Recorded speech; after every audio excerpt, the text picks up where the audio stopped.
Halo guys, balik lagi sama gue Ihsan Zulfikar. Rame banget kayaknya ya. Iya, karena kita habis bareng-bareng tim gue nonton Apple event yang baru aja digelar sama Apple. Dan akhirnya Apple resmi merilis produk barunya dari lini iPad Air, serta iPad Pro, dan new Magic Keyboard, serta Apple Pencil. Kira-kira spesifikasinya bagaimana aja akan gue jelaskan di video kali ini. Gak usah berlama-lama lagi, simak video ini gak selesai, langsung aja check this out.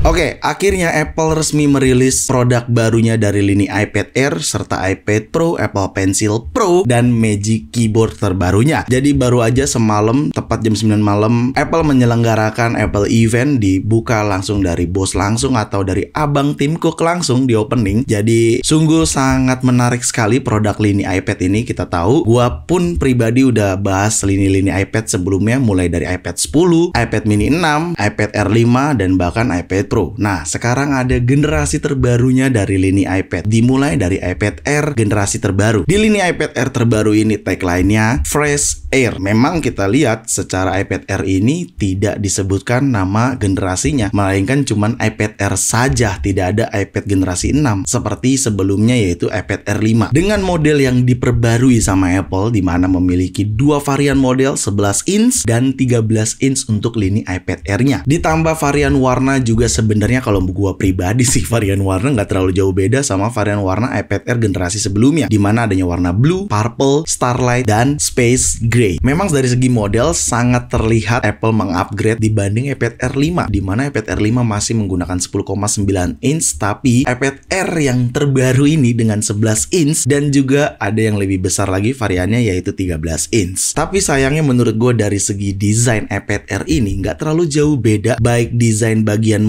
modelnya, hanya saja memiliki dua ukuran yang lebih besar dibanding seri sebelumnya. Tapi lini iPad terbaru saat ini semuanya landscape. iPad Air terbaru ini memiliki kamera depan dengan landscape mode, tidak dalam mode portrait lagi cuy, jadi modenya landscape, dengan tentunya masih menggunakan Touch ID juga yang sama seperti iPad Air 5 sebelumnya. Tapi yang membedakan jauh lebih cepat iPad Air terbaru saat ini karena menggunakan chipset M2, di mana chipset M2 tersebut juga hadir di iPad Pro yang tahun lalu, bukan yang seri terbaru. Jadi memang sangat menarik banget nih cuy, iPad Air seri terbaru ini, khususnya menurut gue pribadi, ukuran 13 inch-nya. Jadi bisa kita katakan layar lu dapat lebih besar, chipsetnya M2, tapi harga bukan seri iPad Pro gitu. Harganya lebih murah daripada iPad Pro gitu ya. Dan yang menarik lagi dari sisi iPad Air ini juga mendukung Apple Pencil terbaru. Nah, nanti gue jelaskan Apple Pencil terbaru ini bagaimana. Apple menyebutnya dengan Apple Pencil Pro. Dan iPad Air yang terbaru ini 11 inch atau 13 inch itu mendukung Apple Pencil terbaru, tapi tidak dengan Magic Keyboard terbaru.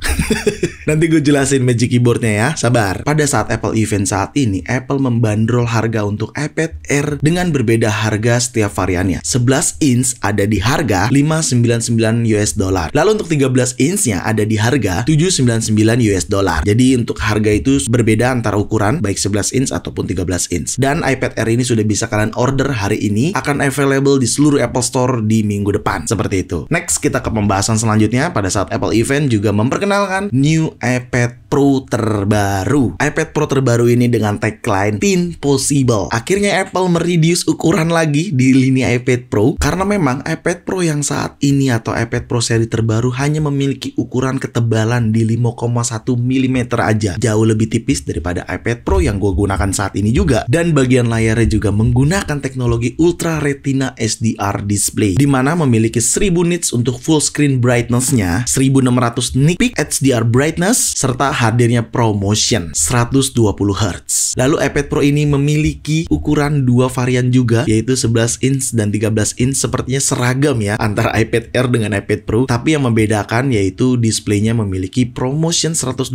Hz di 11 inch. Seperti biasa, seri Pro cuma memiliki dua warna aja, yaitu silver dan space black. Tidak ada warna lain, cuma dua varian warna aja. Sepertinya memang Apple ini untuk iPad Pro bener-bener buat profesional ya, untuk produktivitas pekerjaan teman-teman nih, baik yang videographer, fotografer, designer, komposer, apapun itu sepertinya bisa banget menggunakan iPad Pro dengan seri terbaru ini yang 11 inch ataupun yang 13 inch. Karena iPad Pro saat ini atau iPad Pro terbaru ini saat diperkenalkan, gue juga kaget sih. Ternyata rumor sebelumnya bener bahwasannya iPad Pro seri terbaru ini menggunakan chipset M4. Wah gila, udah kayak apaan tahu tuh ya.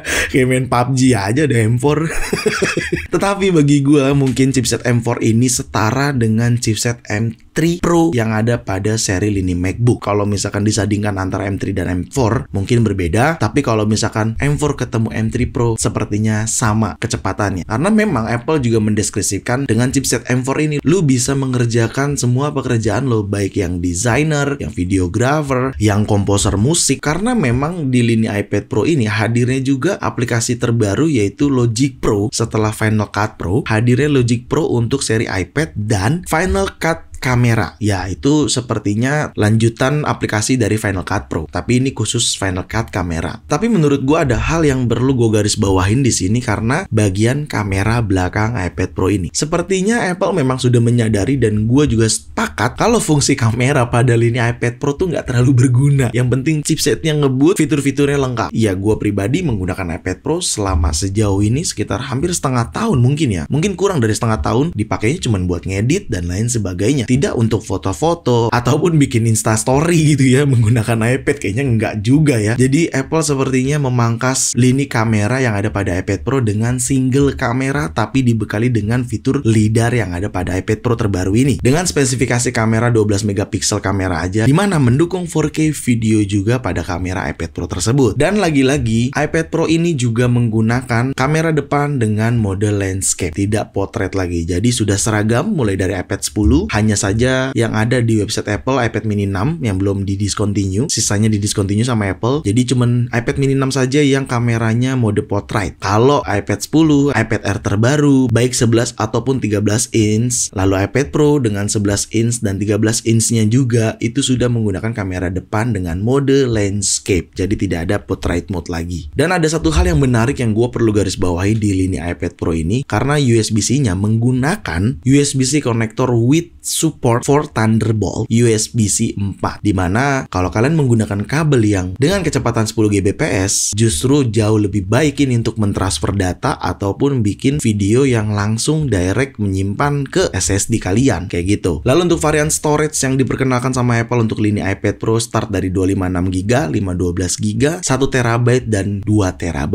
Jadi memang menurut gua iPad Pro ini klasifikasinya untuk bener-bener profesionalisme pekerjaannya. Dan iPad Pro ini mendukung Magic Keyboard terbaru yang Apple rilis pada saat Apple event juga. Literally Magic Keyboard ini cuman mendukung iPad Pro seri terbaru doang, baik 11 inch ataupun 13 inch. I don't know kenapa Apple bener-bener mengklasifikasikan si Pro series ini di lini iPad. Mungkin memang bener-bener ditunjukkan untuk orang-orang yang sangat produktif menggunakan iPad Pro ini gitu. Mungkin ya, kan nggak tahu juga gua. Lalu iPad Pro ini dibanderol di harga untuk yang 11 inch-nya terlebih dahulu di $999 dan untuk 13 inch-nya ada di $1.299 cuy. Kalian tinggal pilih kalian mau ukuran yang mana karena harganya berbeda. Dan iPad Pro ini sudah bisa diorder hari ini, available untuk di seluruh Apple Store seluruh dunia di minggu depan. Seperti tadi gue katakan, selanjutnya Apple memperkenalkan dalam Apple event tersebut Magic Keyboard. Yang tadi udah gue katakan juga, Magic Keyboard ini memang lebih baru lagi karena ada function, ada 14 function ditambahkan sama Apple, serta desain keyboard, desain trackpad-nya juga sangat enak banget dan cukup lebih baik dibanding Magic Keyboard yang sebelumnya. Tapi yang gue sayangkan, Magic Keyboard ini hanya mendukung iPad Pro seri terbaru saja, tidak mendukung seri-seri di bawahnya atau seri iPad di bawah iPad Pro. Lalu Apple juga memperkenalkan Apple Pencil yang disebut Apple Pencil Pro. Ya, benar, kalian nggak salah dengar, Apple Pencil Pro. Apple menghadirkan Apple Pencil Pro ini untuk benar-benar lebih banyak lagi fungsionalnya. Spesifikasinya cukup banyak di sini, kalian bisa lihat. Rasanya untuk Apple Pencil Pro ini balik lagi ke orangnya deh. Kalau emang perlu layak beli, kalau enggak ya nggak perlu lah, disesuaikan aja sama kebutuhannya. Untuk harga Magic Keyboard dan Apple Pencil dibanderol di harga Magic Keyboard dengan ukuran 11 inch ada di harga $299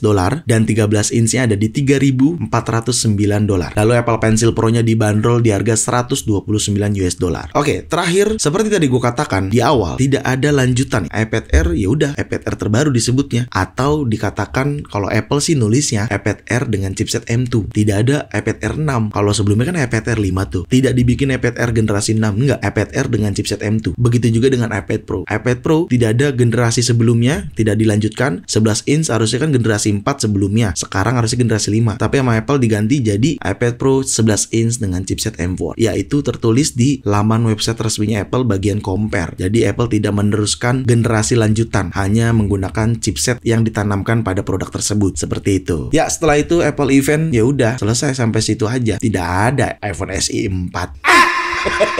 Ditunggu-tungguin nggak dirilis sama Apple, tapi mungkin kita masih ada harapan pada saat nanti Apple event di Worldwide Developer Conference yang akan diselenggarakan 10 Juni mendatang. Benar, jedanya cuma 1 bulan. Siapa tahu pada saat event Worldwide Developer Conference memperkenalkan sistem baru, iOS 18 dan lain sebagainya, adanya atau hadirnya iPhone SE 4. Ya, kita tunggu aja lah ya. Tapi intinya Apple resmi merilis lini iPad terbaru, baik iPad Air ataupun iPad Pro. Ya, siapin tabungan untuk kalian beli. Gue rasa cukup kali ya videonya ya, biar nggak kepanjangan juga nontonnya. Jadi segitu aja mungkin yang bisa gue sampaikan terkait Apple event atau Apple merilis produk-produk terbarunya pada malam ini. Segitu aja video kali ini, semoga sangat bermanfaat buat teman-teman semua. Jangan lupa untuk like video ini, share video ini ke sosial media kalian, ke grup WhatsApp, ke grup TikTok, ke grup apapun, kalian share aja sebanyak-banyaknya. Dan pastikan kalian mendukung channel ini dengan cara mensubscribe channel ini. So, see you next video. Bye-bye.